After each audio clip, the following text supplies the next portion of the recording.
So here we are. Welcome to the recruiting webinar for when your core values matter. Speaking now, this is Bob Sutton, and with me I've got always Matt Furman. Hey, yeah, glad to be on this month's webinar, and Bob Sutton joined us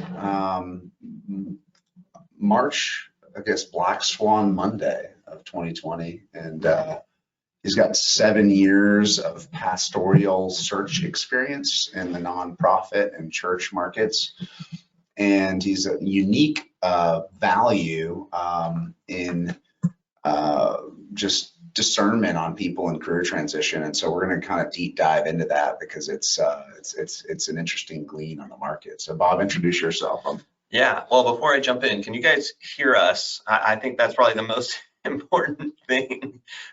Someone just write in the comment in the chat that you can hear us clearly.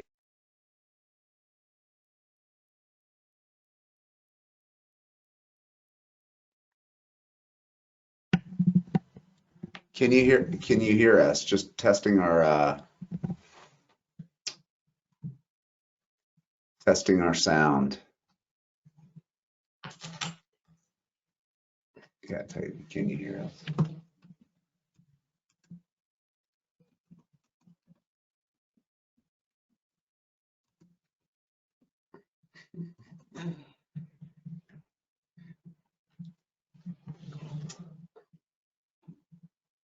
Awesome. Yes, Thank you. All right. Annette, you are a lifesaver because this would have been a very funny webinar. It was just so live. Bob, introduce yourself. Yeah, okay, I'm Bob. I'm the Vice President of Values. I've been in recruiting for 9 years now. And you know, I'm a really nice guy. We're gonna put that on there. So started in recruiting back, as Matt mentioned, with another firm where was really focused on working with churches, helping them find pastors. That role had typically been done by church leadership and denominational leadership. And with the rise of non-denominational churches, there is no church leadership beyond the church itself. And so trying to find a senior pastor when you are when you don't have a deacon or a bishop or whatever above you, it can be really challenging. Yeah. And so and that how long do those searches take usually? Those are pretty long searches. Without a staffing firm's help, a recruiting firm's help, those searches can last a year and a half, honestly. Wow. And so it's a pretty long process. And so yeah, through that learned really not only the recruitment process, but of course the depth of evaluation and discernment when dealing with pastoral candidates and working with churches. So yeah, that's how I got into recruiting. I joined Core Group Resources a year and 2 months ago now, right when COVID was telling everybody to go home. Bob joined us, and you know, obviously being Core Group Resources, we were founded in the maritime industry, so bringing Bob on out of the pastoral realm, you know, was interesting, and it's just been incredible the amount of quality of search and just posture and standard of values and what those truly are, to adding that to our client base in the maritime and offshore energy sectors has been pretty amazing to integrate into our company. And so I'm Matt Furman, Core Group, CEO of Core Group Resources, and I've been in the recruitment business for 15 years. And it's been an incredible ride of helping people in career transition, finding jobs, but bringing in this core values interlace into our recruitment process has been pretty amazing for both us, the people finding jobs, and companies looking for work. So we're really excited to get into this today. So, yeah, let's go to the next slide. Let's do it. So we're going to be talking about core values understanding what values-focused recruiting is, and kind of as we touched on, a lot of my experience has been around the recruitment, the process of recruiting involving psychology, involving personality typing systems with not only churches, but values-based businesses and nonprofits. And so having core values is really essential to any business. What are they? They're actually, it's more or less, it can be a challenge to define. But using a maritime analogy, I would say your core values are your company's guiding star. It's the direction you're going. It's what you're chasing. It's why you're doing what you're doing. And here are a couple quotes that I have that really exemplify what they are. Having core company values can help you ensure each of your employees, from the top leadership to entry level, are working towards the same common goal and share a bigger purpose. The difficulty lies in articulating company values in a way that convinces your employees that their work is truly meaningful. To inspire your workforce, you must lay out clear expectations and recognize the people who epitomize your values. Yeah. And the term value, when I first heard core values, I thought it was all mumbo jumbo, kind of, pie in the sky. I just like to say it. And then when we introduced core values into core group back in 2017, 2018 timeframe, there was a definitive paradigm shift in our office when we did that. And we hire by them, we fire by them, but like getting into it, it's what are the convictionary beliefs of what you're doing in the day-to-day to help better society, help better each other, help better the company. It's a reminded belief on what we're doing every day. And if you don't have your core values set, it's really, core values are like cornerstones of a house.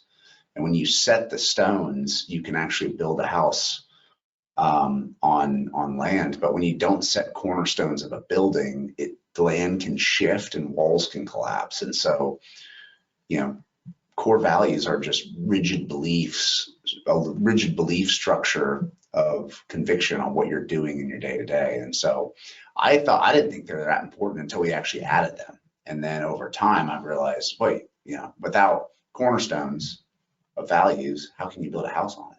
It's always shifting. People are always leaving. There's always unhealthiness. Well, tell that story about what happened when this is how many years back? So we introduced core values to our company back in 2018. And I said, set out on a mission, I wrote the values down, prayed about it, and kind of the Lord laid on my heart what our core values were. And so I wrote them down and got some input from some members of the team and said, okay, here's our core values. This is where I want to take it. So I presented them to the team and I layered them in the room. And I said, okay, here are our core values. I layered them in the room. I say, here's our core values. We hire by them. We fire by them. This is what's going to be our guiding light. And I saw one person in the room completely dynamically shift against what just came out of my mouth. And not at a speaking level, but just on reading emotional posture. And at that moment, there was, that's when, and then chaos broke loose into our company until that individual left. And so when you do layer core values into your company, there will be a period of pruning, because people will do an auto check on, do they align to that value system or not? And there will be a pruning process. But then what happens is those people get pruned out. People who do align with your core values get tracted in, but that process is a little bit painful at first. Yeah, absolutely. Yeah. So when do core values matter? I would say they always matter. When they aren't defined, when they aren't written down, or a part of the kind of onboarding and training of your company, really the only core value that comes across is that make money at all costs. That's what people assume.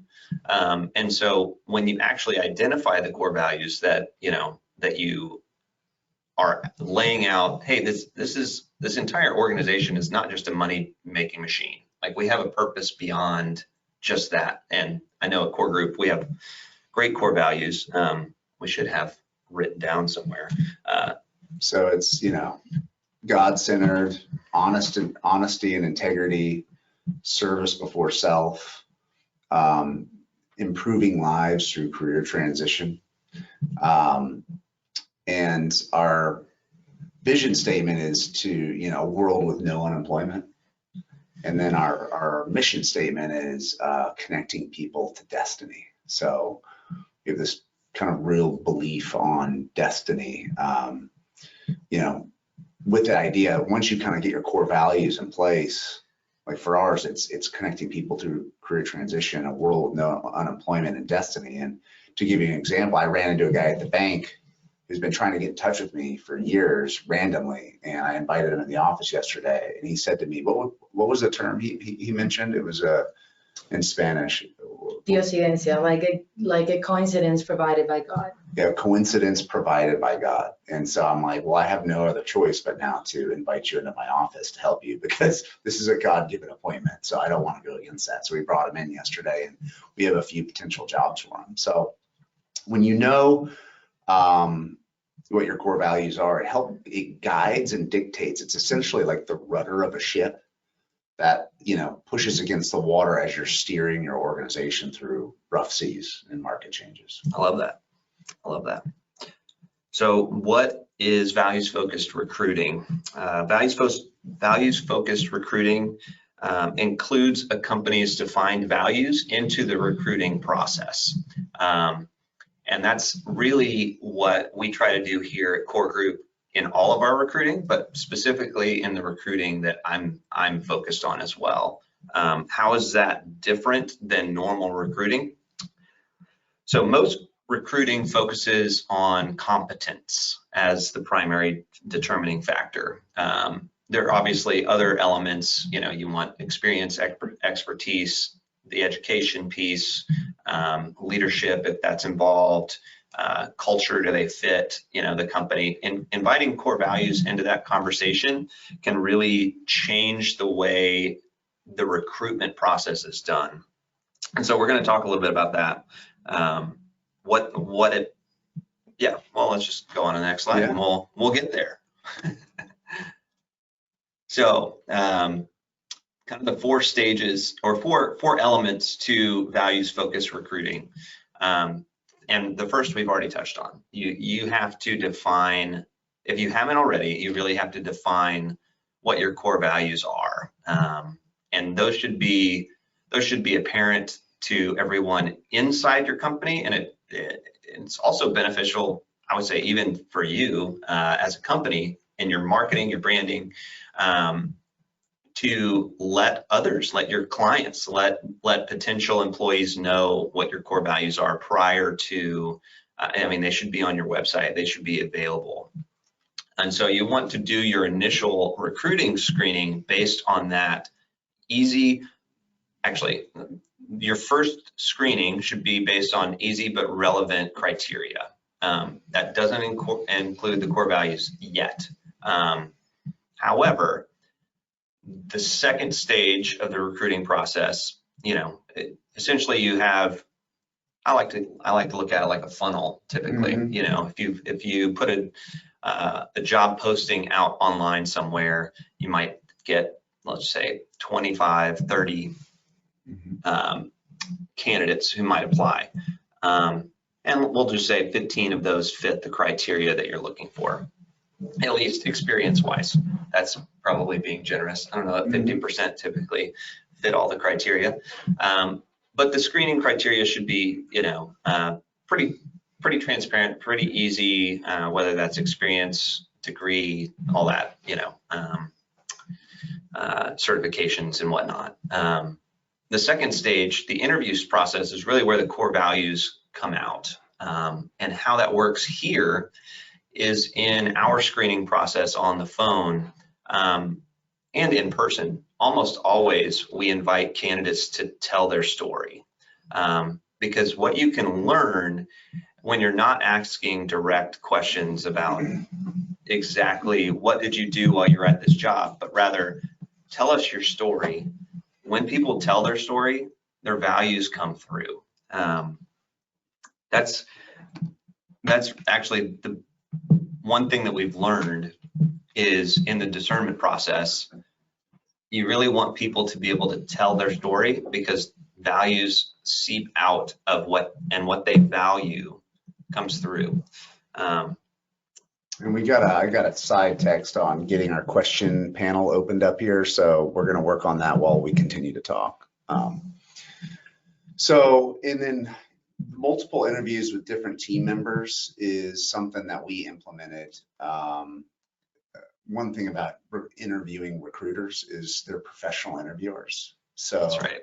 You can have people who can mirror core values in an interview, but have trouble maintaining core value, what I call chameleon core value structuring in an interview when you go through multiple interview levels. So they might interview with me, they might interview with the management team, they might interview with a panel of random people that we pick from our team internally. And what we'll find we do like 1 to 3 levels is that if someone is trying to chameleonize your core values just to project something that they're not, they can't sustain it through 3 different layers at the same convictionary rate. So That's right. So that's why we set up multi-tiered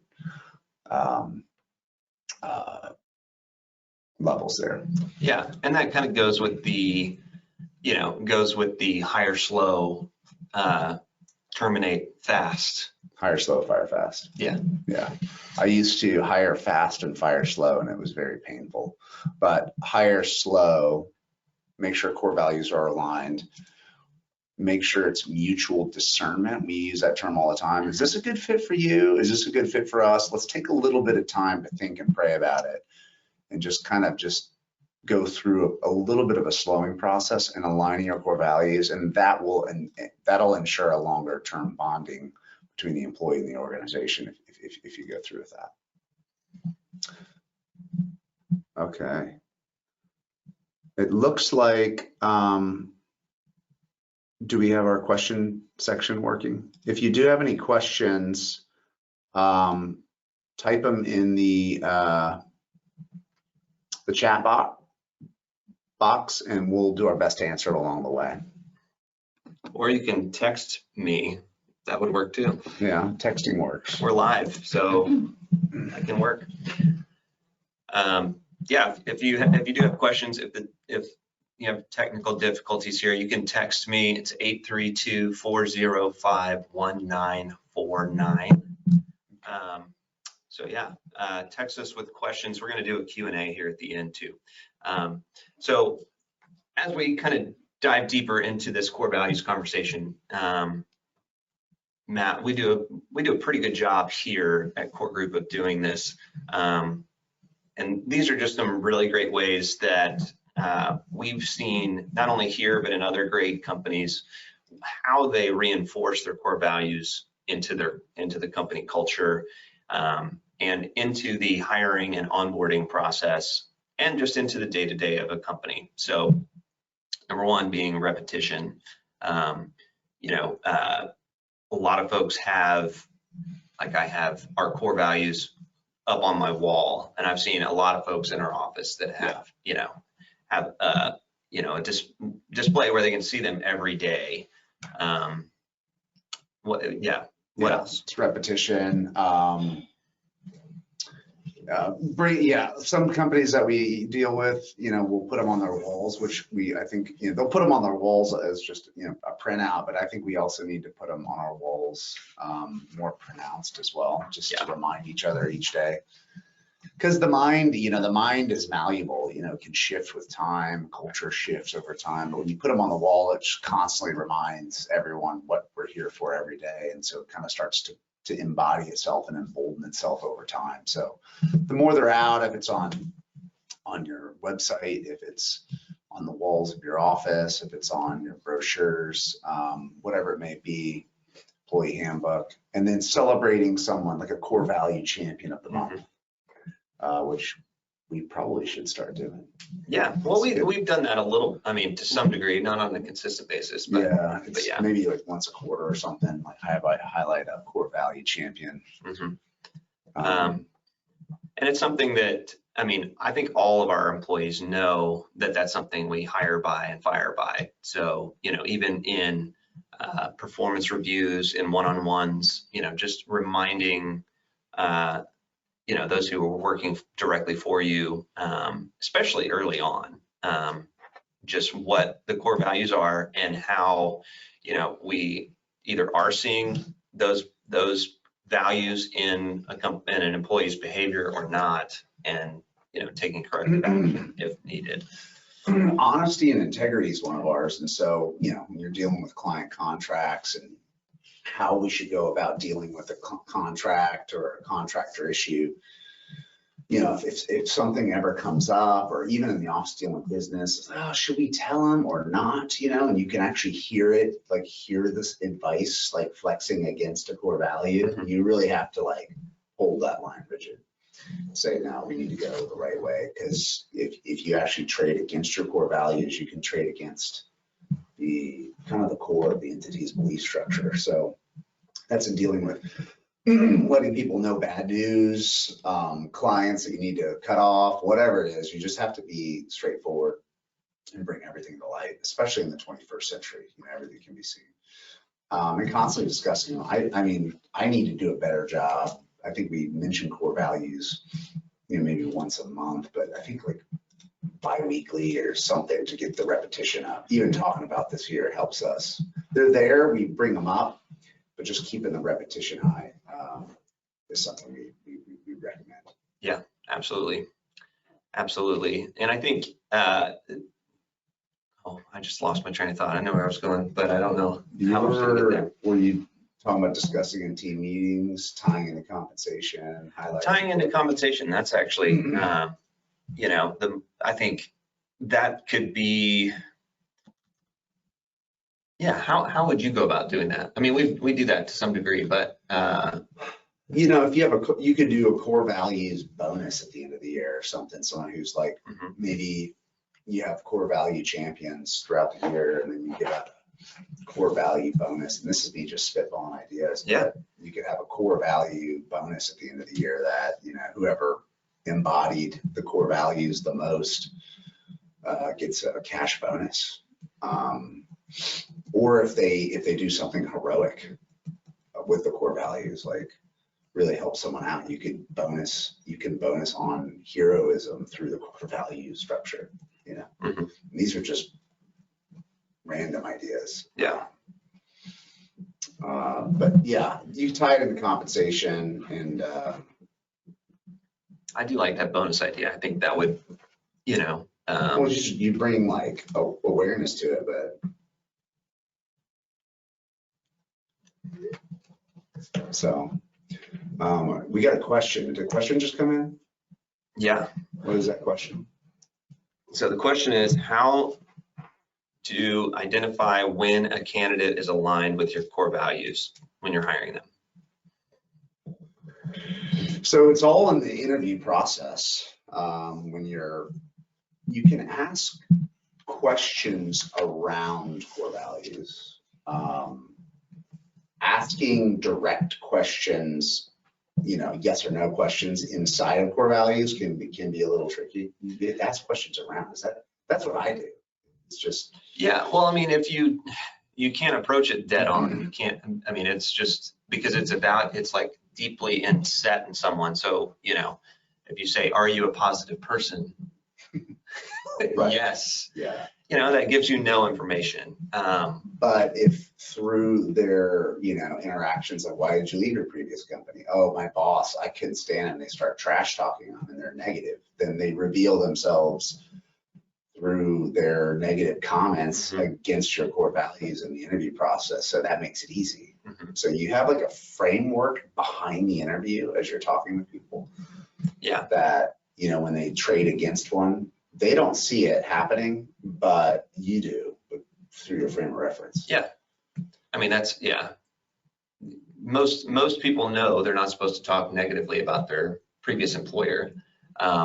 But some people still do it. But it might not even be that they're speaking negatively. It's that they might shift. There's the ownership piece too of, you know, do you own your part in, like, if you were terminated, that's, you know, that always, there's a story there. There's two sides to that story or more. But do you own your piece of that? Or are you going to shift the blame to the employee or the employer? Those are also ways to like bring out the positive and negative. And do you take ownership over your own action, which, you know, is what you would look for in a more mature candidate. Right. And we'll get when we get our references, we ask for people who they've reported to. Yeah. So when you report to someone, what you project upward in day-to-day dealings is, you know, who you truly are. So you can get like, you know, you can actually ask on your references questions around your core values to see if they're a fit or not. Most of the time we glean it from the interview, but if you're kind of uncertain, you know, you work your way out. A couple of years ago, we had someone come in who was a master artist of matching our core values in the interview process. It was just incredible.